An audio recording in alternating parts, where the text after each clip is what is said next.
Rekan-rekan sekalian, kita mulai sesi kedua dari propagasi sinyal ya. Pertama-tama, mari kita lihat propagasi gelombang di dalam atmosfer bumi ya. Jadi ada beberapa moda propagasi gelombang sebenarnya. Jadi dalam konteks ini kita tempatkan pemancar dan penerima sama-sama di dalam atmosfer bumi dulu ya. Jadi nanti kita lihat ada yang namanya propagasi yang langsung ya, menggunakan direct line of sight wave, space wave. Ada yang sky wave ya, jadi dia dipantulkan oleh lapisan atmosfer, kemudian dipantulkan balik ke penerima. Ada yang ground reflected wave ya, dipantulkan oleh permukaan bumi. Ada yang merambat sepanjang permukaan bumi, kemudian diterima di penerima ya. Nah, nanti tentunya dalam konteks geodesi satelit, pemancar ini jadi satelit ya. Dia menjadi satelit di atas sana ya. Jadi kelihatannya kalau dalam konteks satelit dengan penerima yang jelas ada direct wave ya. Kemudian mungkin ada ground reflected wave ya. Dan nanti bisa kita lihat ya di selanjutnya ya. Nah, nanti dalam konteks propagasi gelombang, karena ini kuliah geodesi satelit ya, dari satelit ke permukaan bumi, nanti ada beberapa konsep yang kita perlu lihat lah ya. Ada yang namanya medium dispersif dan non-dispersif, ada kecepatan fase dan kecepatan grup.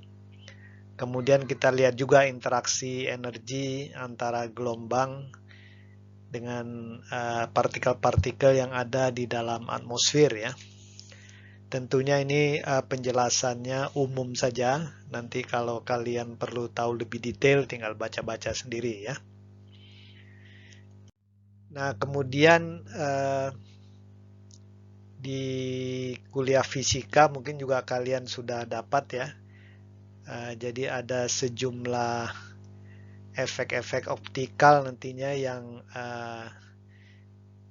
berpengaruh dalam propagasi gelombang ya, dalam atmosfer bumi ya. Ada yang namanya nanti transmission ya, ada reflection, pemantulan, ada refraksi ya. Kemudian ada difraksi. Difraksi kalau bahasa Indonesia penghamburan ya, atau difraksi saja ya. Kemudian ada absorption, penyerapan, kemudian ada scattering ya, pemendaran ya. Nanti kita lihatlah di dalam propagasi gelombang dari satelit ke permukaan bumi, nanti beberapa efek ini dialami ya oleh gelombang elektromagnetik yang melalui lapisan atmosfer ya. Nanti kita lihat terutama yang penting-penting saja ya, yang mempengaruhi propagasi gelombang elektromagnetik di dalam lapisan atmosfer ya. Nah, pertama pengertian medium dispersif dan non-dispersif ya. Jadi medium dispersif ini medium di mana gelombang elektromagnetik dengan frekuensi yang berbeda bergerak dengan kecepatan yang berbeda ya. Jadi kalau ada suatu gelombang, kecepatannya di dalam medium itu tergantung frekuensi dari gelombang tersebut, maka medium tersebut namanya medium dispersif ya. Kalau misalnya kecepatan gelombang tidak tergantung pada frekuensi gelombang, jadi frekuensi gelombang berapa saja kecepatannya sama, nah itu mediumnya namanya non-dispersif ya. Dan nanti kita lihat tidak hanya kecepatan ya, nanti indeks refraksi pun tergantung frekuensi sinyal ya. Jadi medium dispersif ini di samping membuat kecepatan gelombang itu berbeda-beda tergantung frekuensi, juga indeks refraksinya juga atau arah rambatnya nanti akan berbeda-beda ya, direfraksikan dalam arah yang berbeda-beda ya.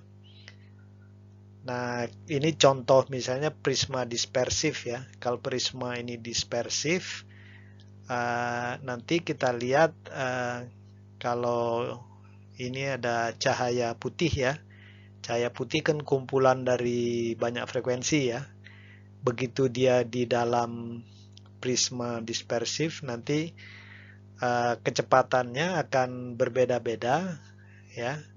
Dan juga arah perambatannya berbeda-beda ya. Jadi mulai kelihatan ini yang warna merah, kuning, hijau, biru, ungu gitu ya. Mulai berbeda-beda dia karena indeks refraksinya tergantung kepada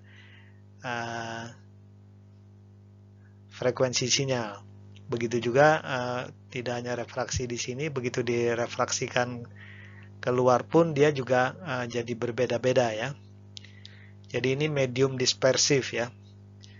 Jadi medium dispersif ini kecepatan, gelombang, dan indeks refraksi itu tergantung kepada frekuensinya ya. Nah, kalau pada medium non dispersif ya indeks refraksi tidak tergantung pada frekuensi sinyal ya. Jadi ini saling berkebalikan lah biasanya antara dispersif dan non dispersif ya. Nanti kita lihat bahwa efek dispersi pada medium dispersif ini disebabkan adanya interaksi elektromagnetik antara medan bermuatan listrik dari medium dengan medan eksternal dari gelombang yang memasuki medium tersebut ya. Jadi nanti kita lihatlah ini ya.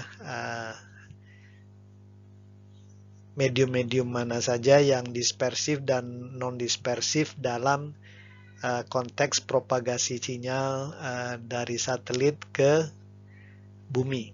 Tapi nantilah kita lihat ya. Nah, selanjutnya kita lihat konsep kecepatan fase dan kecepatan grup ya. Nah, jadi di dalam medium dispersif nanti kita amati ada kecepatan yang berbeda-beda untuk gelombang dengan frekuensi yang berbeda-beda ya. Tadi kita sudah sampaikan, sudah kita bicarakan.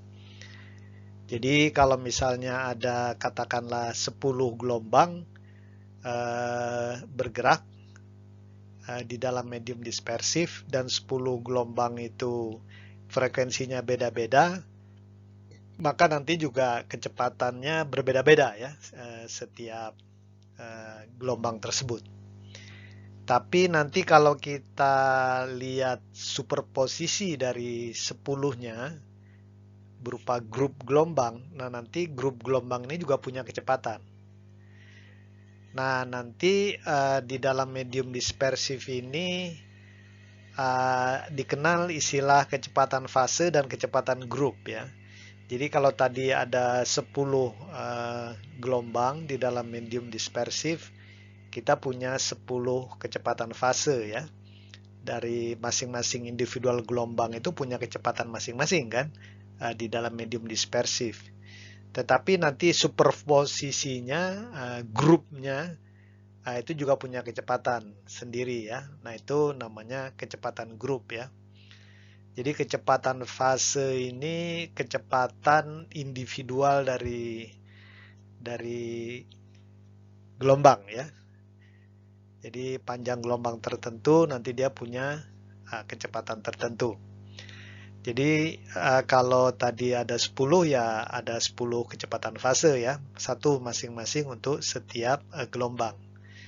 Nah kalau kecepatan grup ya kecepatan superposisi dari 10 gelombang tadi ya, yang contohnya ya. Nah, nanti kita lihat dalam pembawaan atau membawa transport dari energi dan informasi, biasanya nanti kita lihat bahwa kecepatan grup itu adalah kecepatannya dari energi atau informasi yang dibawa oleh gelombang tersebut ya. Jadi kalau energi atau informasi atau data dimodulasikan di dalam suatu gelombang, nanti jadi dia bergerak dengan kecepatan grup lah ya. Nah, ini ada sedikit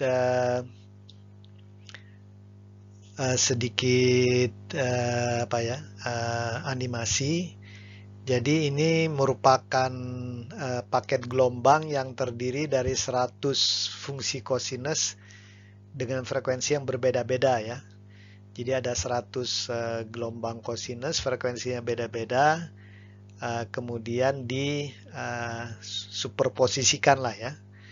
Jadi kalau kecepatan grup, kita lihat ya kecepatan grup ini bergerak, tetapi nanti kan setiap titik di dalam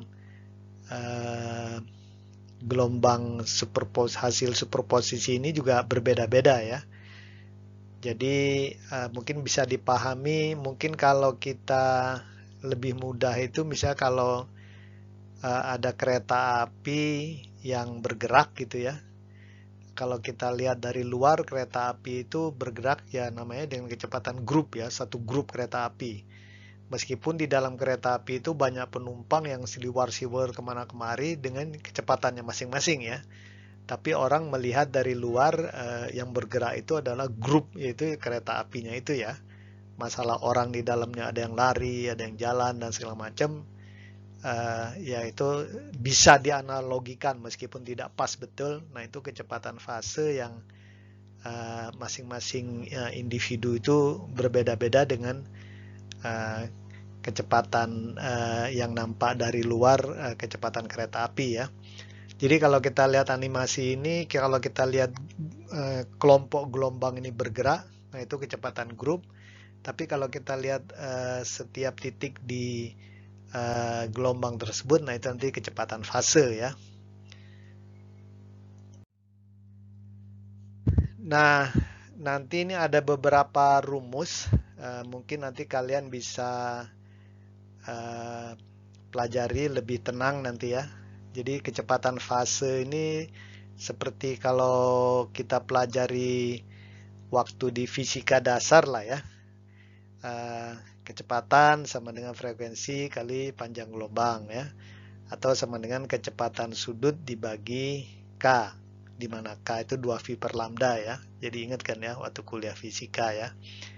Kalau kecepatan grup nanti adalah diferensialnya ya. Kalau kecepatan fase itu kecepatan sudut bagi K, kalau ini delta kecepatan sudut dibagi dk ya, dw per dk. Jadi diferensiasinya lah ya, sehingga nanti kan diintegralkan bisa ya si kecepatan sudut ini ya.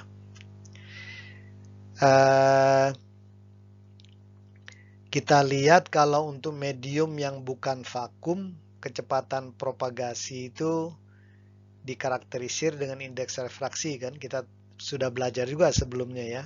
V sama dengan C dibagi N ya. Di mana C ini kecepatan dalam vakum ya. Nah, itu kecepatan cahaya ya.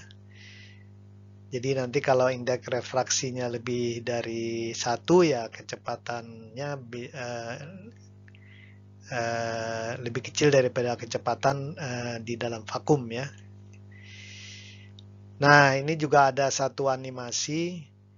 Jadi kalau yang kecepatan grup gelombang itu berbeda dengan kecepatan individual ya. Jadi kita lihat nih kecepatan individual ini kan yang warna di dalam ini ya. Ini warna oranye lah ya. Ini nih kecepatan individual gelombang. Tapi nanti superposisinya kecepatan kita lihat yang kecepatan groupingnya ini yang hitam ini bergerak.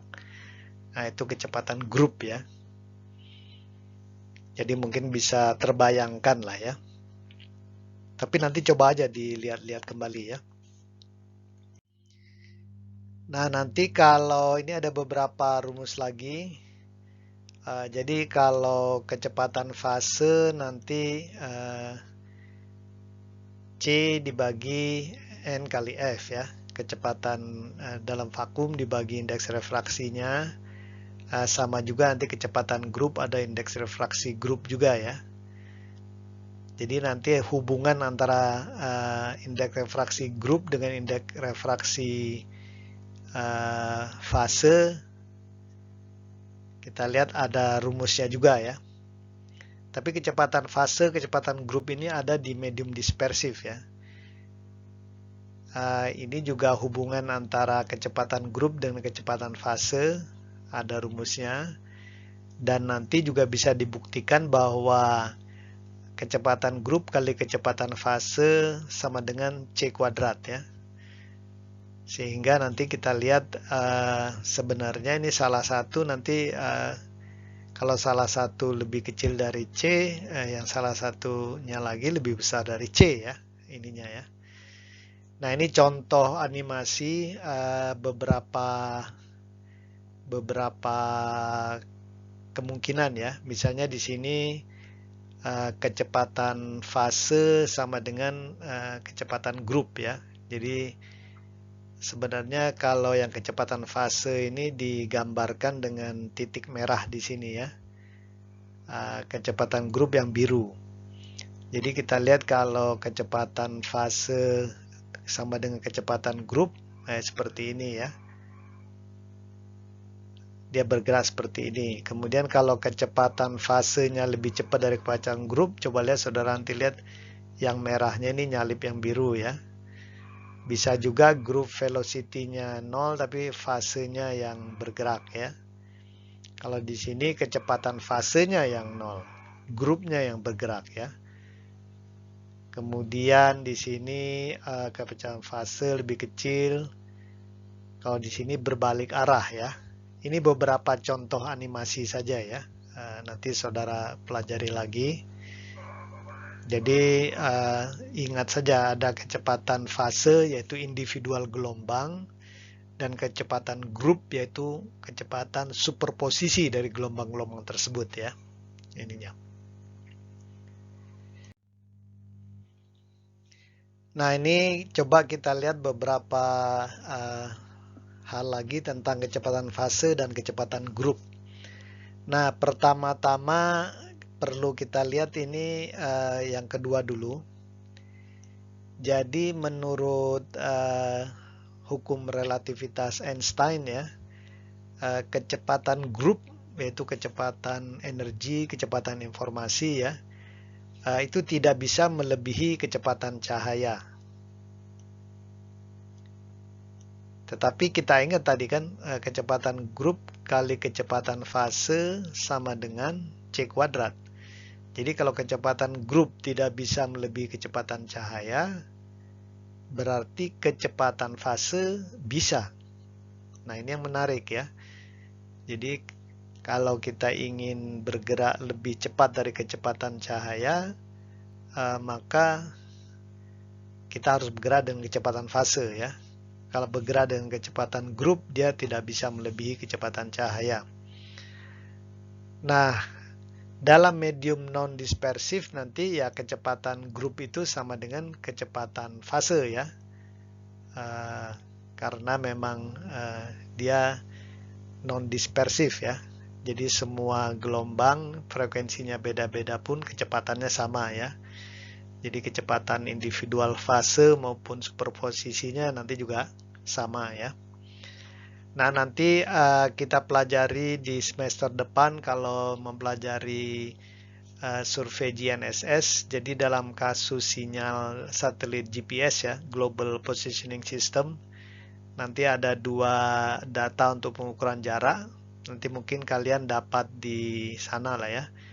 Nanti kalau kode, misal kode ini untuk penentuan jarak dengan pseudo range ya, itu bergerak dengan kecepatan grup. Tetapi kalau carrier phase itu bergerak dengan kecepatan fase ya. Nah, nantilah kita lihat di kuliah survei GNSS ya. Dan nanti dalam propagasi gelombang ya, kalau kita bagi lapisan lapisan atmosfer itu ionosfer dan troposfer, maka sinyal dari satelit menuju bumi kan melalui lapisan ionosfer dan troposfer ya. Kalau kita menggunakan gelombang mikro seperti yang digunakan oleh sistem GNSS, itu nanti ionosfer menjadi medium yang dispersif. Kalau troposfer dia non-dispersif ya. Tapi kalau kita menggunakan gelombang optik, nanti sistem pengukurannya menggunakan gelombang optik, kebalik. Ionosfer menjadi non-dispersif, justru troposfer menjadi dispersif ya. Yang paling jelas sih nanti kalau dalam kasus GPS misalnya ada 3 sinyal ya, L1, L2, L5 untuk pengukuran jarak. Nanti kita lihat bias ionosfer ini tergantung frekuensi. Jadi besarnya kesalahan ionosfer di L1, di L2, di L5 beda-beda. Tetapi kesalahan troposfer di L1, di L2, dan di L5 nanti sama semua ya, di semua frekuensi ya. Karena frekuensinya kecepatannya sama, jadi kalau ada kesalahan pun dia sama ya. Kalau di ionosfer beda-beda. Nah, kalau nanti dalam kasus gelombang optik, kalau frekuensinya lebih dari 1 ya kebalik ya, dibandingkan ionosfer dan troposfer dengan gelombang mikro ya. Tapi nanti kita lihat lebih dalam lah berikutnya ya. Nah, selanjutnya kita lihat interaksi energi. Jadi kita lihat radiasi gelombang elektromagnetik dengan atmosfer. Jadi kalau ada gelombang elektromagnetik dari satelit masuk ke lapisan atmosfer menuju bumi, nanti kita lihat ada beberapa mekanisme interaksi sebenarnya ya. Tapi yang biasanya dianggap penting itu adalah dua ini. Jadi ada yang namanya scattering ya. Scattering itu dipendarkan ya. Nah, nanti kita lihat yang bisa memendarkan sinyal gelombang ini partikel-partikel atau molekul-molekul yang ada di dalam atmosfer, dan kemudian bisa juga diserap ya, diserap oleh gas-gas tertentu atau uap air ya. Nanti kita lihat lebih detail. Dan nanti akibatnya resultannya nanti kita lihat ya, biasanya kecepatan, arah, polarisasi dan kekuatan dari sinyal gelombang elektromagnetik ini akan terpengaruh lah ya dalam perjalanannya dari satelit menuju permukaan bumi ya. Nanti besarnya segala macam itunya kita lihat lebih lanjut di kuliah-kuliah ada nantilah ya, ada survei GNSS kita akan lihat ini juga ya. Mungkin di kuliah remote sensing juga kalian bisa nanti mempelajari ini ya, interaksi energi antara gelombang yang digunakan oleh satelit remote sensing dengan atmosfer bumi ya. Nah, coba pertama-tama kita lihat yang namanya scattering ya. Jadi scattering ini terjadi ketika partikel atau molekul gas yang ada di atmosfer berinteraksi dengan gelombang elektromagnetik ya, dan menyebabkannya si gelombang ini teralihkan dari jalur aslinya ya, terscatter ya, terpendar ke berbagai arah ya. Dan nanti kita lihat pendaran ini akan tergantung kepada terutama panjang gelombang daripada radiasinya, kemudian diameter partikel atau molekul gas yang berinteraksi dengan gelombang radiasi tersebut, kemudian juga banyaknya partikel atau molekul gas, dan juga jarak perjalanan gelombang ya melalui atmosfer itu kalau semakin panjang dia melalui atmosfer ya, misalnya kalau sudutnya rendah ya, itu pasti akan mengalami scattering ya lebih besar ya. Dan nanti kita lihat ada 3 jenis pendaran yang terkenal ya di dalam propagasi sinyal. Ada yang namanya pendaran Rayleigh, ini nama orang Rayleigh ya. Ini terjadi kalau diameternya lebih kecil daripada panjang gelombang yang lewat di atmosfer. Kemudian pendaran Mie, ini juga nama orang ya, yang mempelajari atau menemukannya. Ini terjadi kalau gelombang dan diameter partikel atau molekul gas itu hampir mirip ya. Dan kemudian ada yang pendaran namanya non-selektif. Ini terjadi kalau gelombang itu menghadapi partikel atau molekul yang diameternya jauh lebih besar daripada panjang gelombangnya ya. Tapi coba kita lihat satu persatu lah ini ya. Misalnya pendaran Rayleigh ini seperti apa. Jadi pendaran Rayleigh ini terjadi kalau partikel dan molekul atmosfernya ini diameternya jauh lebih kecil ya daripada panjang gelombang ya. Misalnya seperti ada bintik kecil debu ya, atau molekul nitrogen dan oksigen ya, yang relatif kecil ya. Dan biasanya pendaran Rayleigh ini terjadi di dominannya itu di atmosfer bagian atas ya. Karena di atmosfer bagian atas kan biasanya debu-debu, bintik debu-debu itu lebih kecil ya. Molekul-molekul nitrogen oksigen juga kan kecil ya diameternya ya. Dan nanti kita lihat secara umum pendarannya ini berbanding terbalik dengan pangkat 4 dari panjang gelombang. Ya, ada rumusnya ya, sebenarnya rumusnya panjang ya. Tapi yang dominan itu dia berbanding terbalik dengan pangkat 4 dari panjang gelombang. Jadi maksudnya nanti kalau panjang gelombangnya lebih pendek, dia pendaran Rayleigh-nya lebih signifikan ya, dibanding dengan radiasi yang panjang gelombangnya lebih panjang. Dan nanti kita lihat kalau misalnya kita melihat langit biru ya pada siang hari itu karena fenomena ini ya. Jadi saat matahari melewati atmosfer, panjang gelombang yang lebih pendek yaitu biru dari spektrum cahaya tampak itu akan dipendarkan lebih banyak dibandingkan panjang gelombang tampak lainnya ya. Tapi kalau langit berwarna biru itu menunjukkan juga bahwa memang langitnya bersih ya, karena yang memendarkan cahaya biru ini dia berarti lebih kecil ya. Diameternya berarti debu-debu tinggal molekul saja ya. Berarti kalau dia langitnya biru bersih ya, berarti ya bagus lah ya. Berarti atmosfernya itu butiran-butirannya kecil-kecil ya, lebih kecil daripada panjang, jauh lebih kecil dari panjang gelombang cahaya biru ini ya. Nah, kemudian ini kita lihat sedikit ilustrasi ya.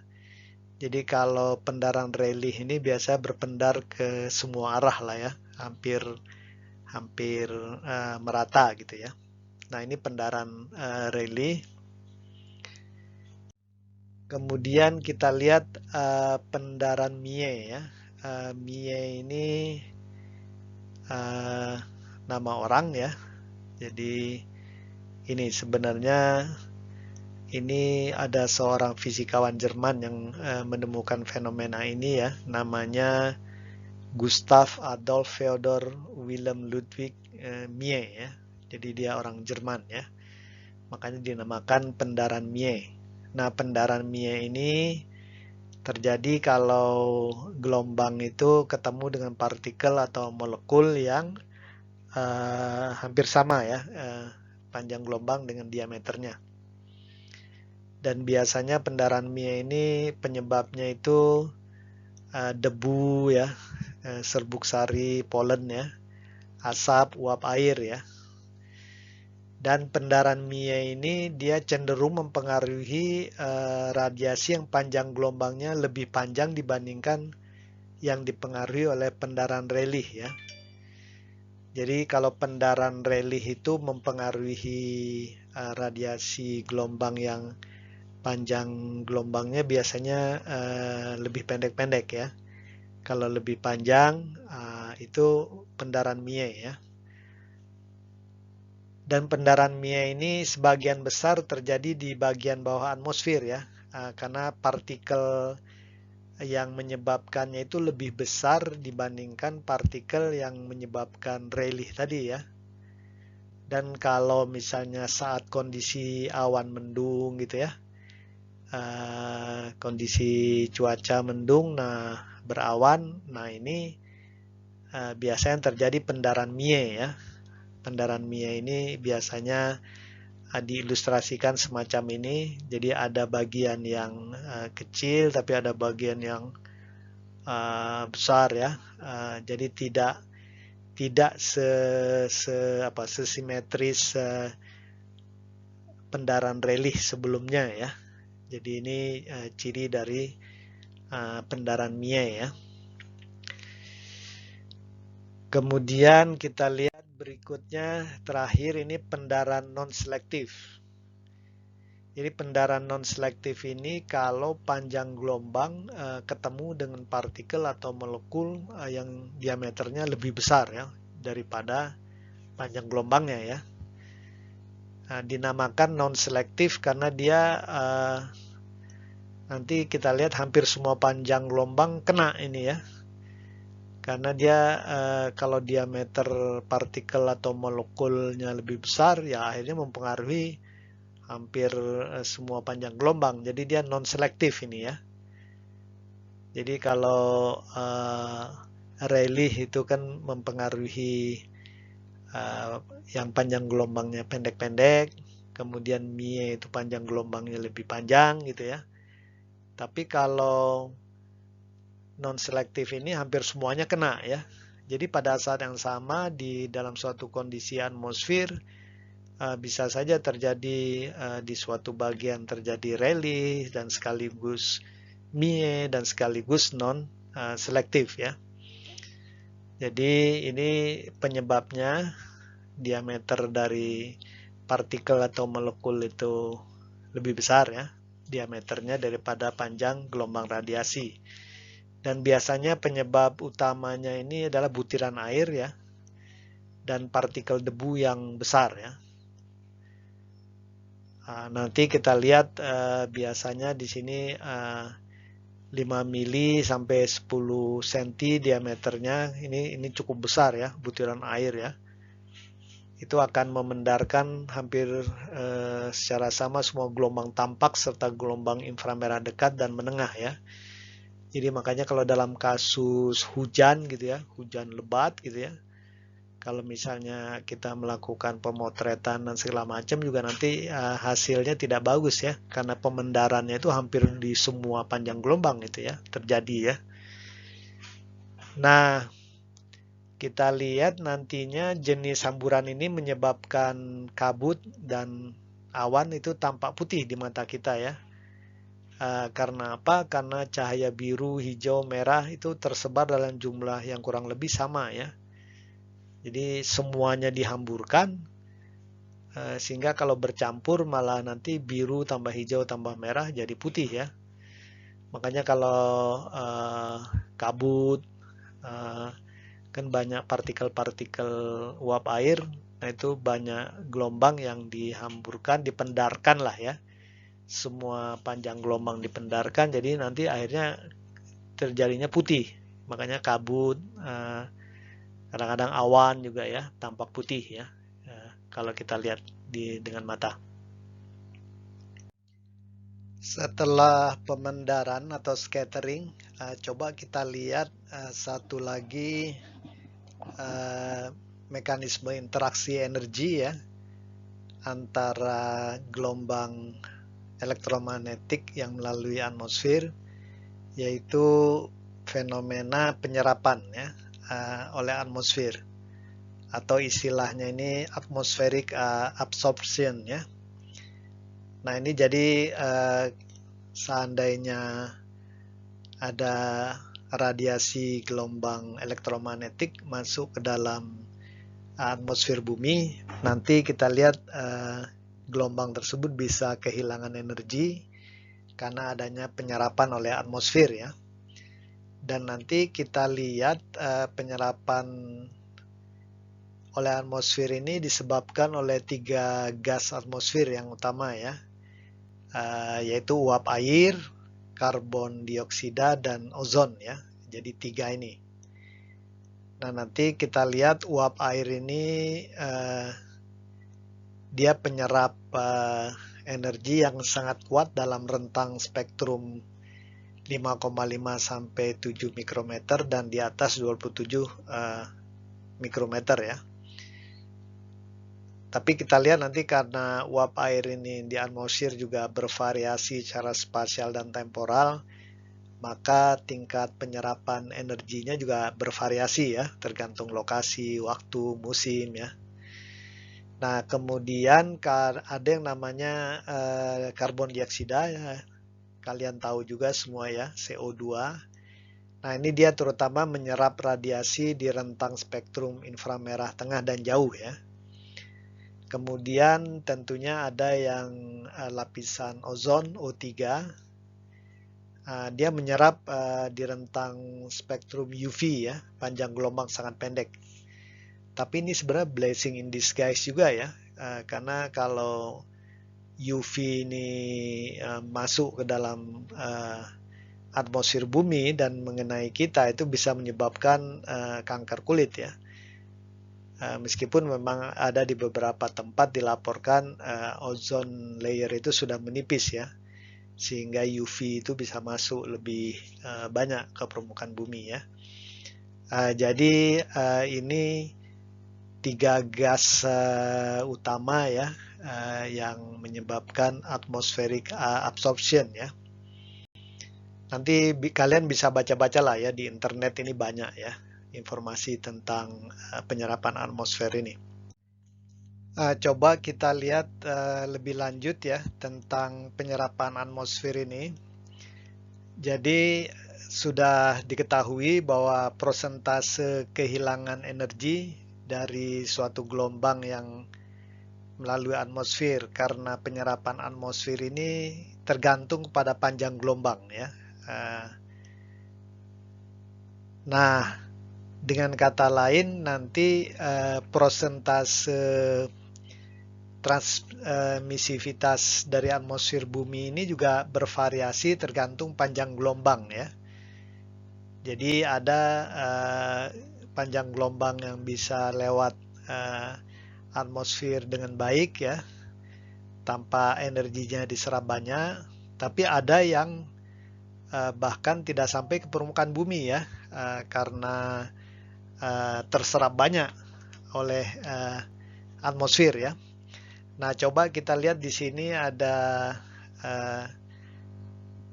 transmission percentage dari atmosfer ya, yang sudah banyak dikenal ya oleh para ilmuwan. Jadi kalau kita lihat ini sumbu Y-nya ini transmission dalam 100% ya. Kita lihat nantinya contohnya microwave ya. Ini yang panjang gelombangnya di order mili sampai 1 meter misalnya ya. Ini kita lihat transmission rate-nya ini bagus di lingkungan ini ya. Jadi dari beberapa senti sampai 1 meter ya. Makanya kita lihat nanti seperti sistem satelit navigasi GNSS, dia banyak di frekuensi ini ya, karena memang transmisivitasnya bagus.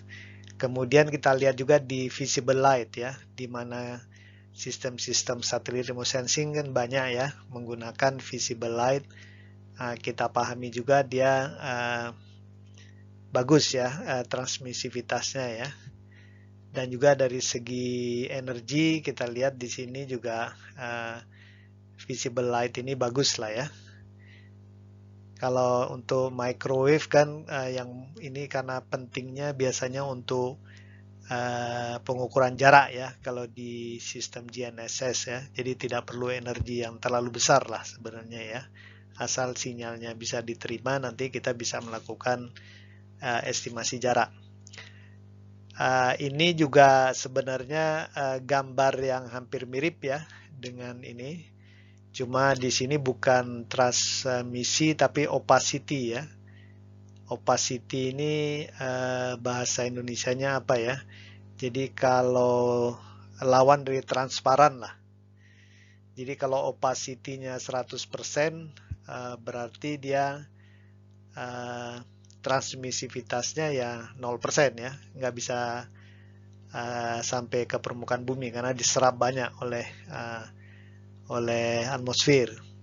Nah, kalau di sini kita lihat opacity-nya kecil sekali, hampir 0, berarti dia transmisivitasnya bagus ya. Ini kalau kita lihat panjang gelombangnya 10 cm sampai 10 meter, nah dia di sini ya. Dan kita lihat memang banyak sistem-sistem pengamatan ya, satelit navigasi, nanti VLBI, satelit altimetri adanya di rentang frekuensi microwave ini ya. Dan juga di sini di visible light ya sama ya. Kita lihat opacity-nya memang kecil, berarti dia transparan ya, atmosfernya transparan. Berarti bisa dilalui oleh gelombang secara lebih baik ya. Nah, kita lihat yang opacity-nya tinggi ini terutama di spektrum gamma ray, X-ray, ultraviolet ya. Jadi dia sangat sulit menembus upper atmosphere di sini ya. Jadi energinya diblok di sini ya atau terserap banyak ya. Tapi ini juga blessing in disguise ya, karena gamma rays, X-ray dan ultraviolet kan berbahaya untuk manusia ya. Jadi alhamdulillah ini dia malah opacity-nya, atmospheric opacity-nya 100% di sini ya. Jadi ada untungnya juga lah ya. Jadi coba kalian nanti lihat-lihat lagi lah ya di dalam bacaan ya. Tapi intinya ada jendela atmosfer di mana sinyal bisa masuk lebih baik ya. Di sini di kelompok microwave dan di visible light ya, makanya banyak digunakan di sistem pengamatan geodesi satelit. Nah, ini juga hampir mirip, jadi penggambarannya ya, tapi lebih kita lihat lebih lengkap di sini ya. Jadi ini juga transmission dalam persen ya. Jadi ini panjang gelombang dari yang panjang gelombang ini yang rentang mikrometer, yang ini sentimeter ya. Jadi seperti sudah disampaikan sebelumnya,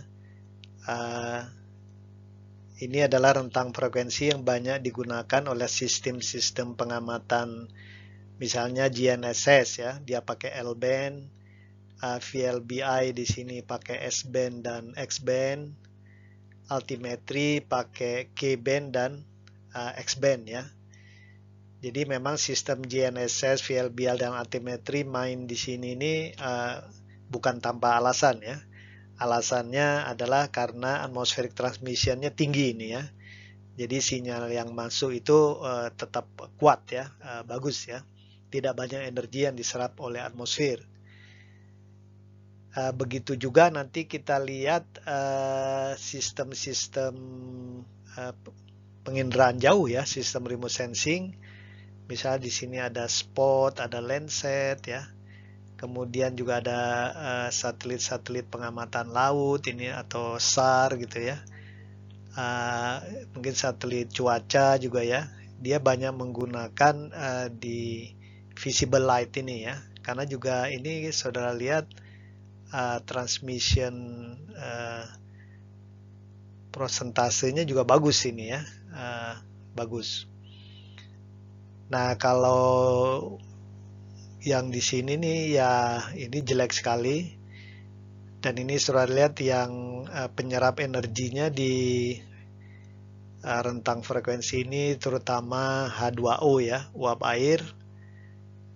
Kemudian ada yang ozon di sini ya. Ada yang karbon dioksida di microwave tapi tidak terlalu banyak lah ya. Jadi ini yang kalau untuk sistem pengamatan bumi atau sistem geodesi satelit memang sudah diketahui lah ya. Jadi biasanya dua rentang frekuensi ini di microwave dan di visible light ini ya, yang banyak digunakan karena penyerapan atmosfernya itu kecil. Jadi transmission dari perjalanan gelombang dari satelit ke bumi ini relatif aman lah ya. Jadi energi yang sampai di bumi pun juga tetap besar ya. Nah, selanjutnya kita lihat bahwa nanti propagasi gelombang dari satelit ke permukaan bumi ya dia harus melalui berbagai lapisan atmosfer ya, seperti sudah kita bahas sebelumnya. Tapi dalam konteks propagasi biasanya kita membagi dua lapisan saja ya, ionosfer dan troposfer. Ionosfer ini lapisan bermuatan, troposfer ini lapisan netral ya. Jadi kalau ionosfer dari namanya saja dia banyak ion-ion ya, ion-ion bebas, terutama elektron ya. Nanti dia akan mempengaruhi propagasi gelombang elektromagnetik ya. Karena gelombang elektromagnetik ini juga sebenarnya kan bermuatan ya. Ada medan listrik, ada medan magnet. Kemudian berinteraksi dengan ion-ion bebas atau elektron yang ada di ionosfer ya. Nah, nanti kita lihat biasanya ionosfer itu akan mempengaruhi kecepatan, arah, polarisasi, dan kekuatan dari sinyal satelit yang melaluinya ya. Nah, kalau di lapisan yang paling bawah, troposfer, lapisan netral ini ya, fenomena yang banyak terjadi ini fenomena refraksi lah ya, karena lapisan troposfer sendiri pun juga kan indeks refraksinya kan bervariasi sesuai ketinggian ya, jadi juga gelombang yang melaluinya akan mengalami proses refraksi. Dan terutama yang dipengaruhi nanti kecepatan dan arah ya dari sinyalnya. Nah, coba kita lihat namanya bias ionosfer. Saya tidak namakan dia kesalahan ya, karena dalam propagasi sinyal dari satelit ke pengamat di permukaan bumi, lapisan ionosfer ini tidak bisa disalahkan ya, memang karena dia ada di ketinggian tersebut. Biasanya 350 sampai 400 km lah yang konsentrasi elektronnya besar ya. Jadi biasa dinamakan bias ya, bukan kesalahan karena tidak salah ionosfernya. Satelitnya saja yang berada di atas lapisan ionosfer sehingga nanti sinyalnya mau nggak mau kalau mau sampai bumi ya harus melalui ionosfer ya.